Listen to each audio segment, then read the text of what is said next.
Good morning students.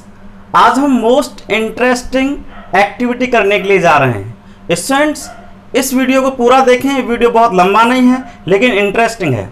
आपने देखा होगा कि जब आप फ्रिज से पानी की बोतल निकाल करके और इस पानी को इस ठंडे पानी को गिलास में इस तरीके से डालते हैं, ठीक है।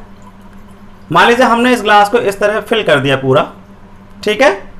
तो आप देखेंगे कि इस गिलास के आसपास कुछ इस तरह, जैसा कि आप देख रहे हैं, पानी की बूंदें इकट्ठी होनी स्टार्ट हो जाती हैं, ठीक है। आप देख रहे होंगे इसके आसपास कुछ बूंदें, ओस जैसी बूंदें इकट्ठी होनी स्टार्ट हो जाती हैं। तो अब इसके पीछे का कारण क्या है स्टूडेंट्स?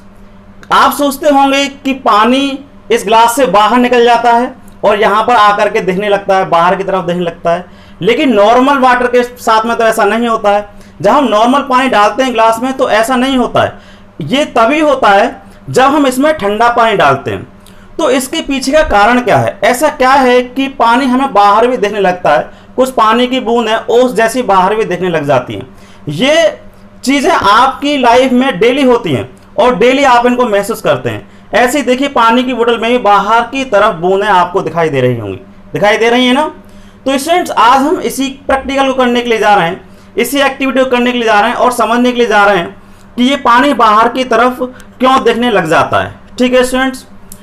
आप जानते हैं कि हमारे एटमॉस्फेयर में वाटर वेपर मौजूद होते हैं, यानी पानी की छोटी छोटी बूंदें, पानी के छोटे छोटे कण हमेशा मौजूद रहते हैं। क्यों रहते हैं? क्योंकि एवेपोरेशन होता है, यानी वाष्पन हमेशा होता रहता है, 24 घंटे होता रहता है। हमारे आसपास जो भी पानी भरा हुआ होगा, थोड़ी बहुत जो भी नमी होगी, वहाँ उस नमी से एवेपोरेशन होता रहता है, यानी जल वाष्प ऊपर की तरफ उड़ती रहती हैं और आसमान में जाती रहती हैं। तो इसी तरह हमारे आसपास भी वाटर वेपर मौजूद होती है स्टूडेंट्स। अब देखिए, जैसा कि आप देख रहे होंगे इसमें कि इसके आसपास पानी की बूंदें यहाँ पर भी हैं और इस बोतल में भी हैं, ठीक है स्टूडेंट्स। तो ऐसा क्या कारण है? तो स्टूडेंट्स, सबसे पहले हम जानेंगे कि जिस पानी को हम गिलास में डालते हैं या बोतल में पानी होता है, ये पानी हमारे रूम के टेम्परेचर से इसका टेम्परेचर बहुत कम होता है। क्योंकि मान लीजिए रूम का टेम्परेचर 40 डिग्री सेंटीग्रेड है, मान लीजिए गर्मियों के दिनों में। इस वाटर बॉटल का, यानी पानी जो बॉटल के अंदर भरा हुआ है या फिर गिलास के अंदर भरा हुआ है, इसका टेम्परेचर रूम के टेम्परेचर से बहुत कम होता है स्टूडेंट्स, ठीक है। अब ध्यान दीजिए आप कि इस पानी यानी इस गिलास के सरफेस के आसपास जो भी वाटर वेपर होगी, यानी जो भी वाष्प के कण होंगे, जो इसके आसपास होंगे, जब वो इसके संपर्क में आते हैं, जब वो इसकी सतह के संपर्क में आते हैं, तो उनका टेम्परेचर भी कम हो जाता है। कितना कम हो जाता है? जितना कि इसके अंदर पानी भरा हुआ है। मान लीजिए पानी का टेम्परेचर 5 डिग्री सेंटीग्रेड है और रूम का टेम्परेचर 40 डिग्री सेंटीग्रेड है, तो उतना ही टेम्परेचर जलवाष्प का भी होगा, वाटर वेपर का ही होगा। लेकिन जो वाटर वेपर, जो जलवाष्प इसके संपर्क में आती है, उसका टेम्परेचर भी डाउन हो जाता है, उसका टेम्परेचर भी उतना ही हो जाता है जितना कि इसके अंदर भरे हुए पानी का है। मान लीजिए पानी का टेम्परेचर 5 डिग्री सेंटीग्रेड है, तो इसके आसपास जो हमारे एटमॉस्फेयर में यहाँ पर क्या है, वाटर वेपर है, यानी जल वाष्प के कण हैं, वो भी इसकी सरफेस यानी इसकी संपर्क में आने पर उनका टेम्परेचर भी डाउन हो जाता है और वो जल वाष्प यानी वाटर वेपर भी बूंद बन जाती हैं, छोटी छोटी, और इसकी सतह पर आकर के चिपक जाती हैं और पानी के रूप में हमें दिखाई देने लगती हैं।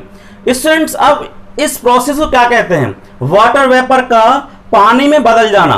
वाटर वेपर का जब तापमान कम होगा, यानी इसके संपर्क में जब वाटर वेपर आएगी, उसका तापमान कम होगा, तो वो ऑटोमेटिकली पानी में चेंज हो जाएगी। इस प्रोसेस को हम कंडेंसेशन कहते हैं, जब वाटर वेपर का तापमान कम किया जाता है। देखिए, वाटर वेपर इसके संपर्क में आएगी और उसका तापमान, टेम्परेचर अपने आप ही कम हो जाएगा। तो इस प्रोसेस को हम कंडेंसेशन कहते हैं, या फिर कह लीजिए हिंदी में संघनन कहते हैं, ठीक है स्टूडेंट्स। तो आशा करता हूं ये एक्टिविटी समझ में आई होगी और आप समझ गए होंगे कि किसी भी गिलास के या बोतल के अंदर जब हम ठंडा पानी भरते हैं तो बाहर पानी के पार्टिकल्स, हमें पानी की जो छोटी छोटी बूंदें हैं वो हमें क्यों नजर आने लगती हैं?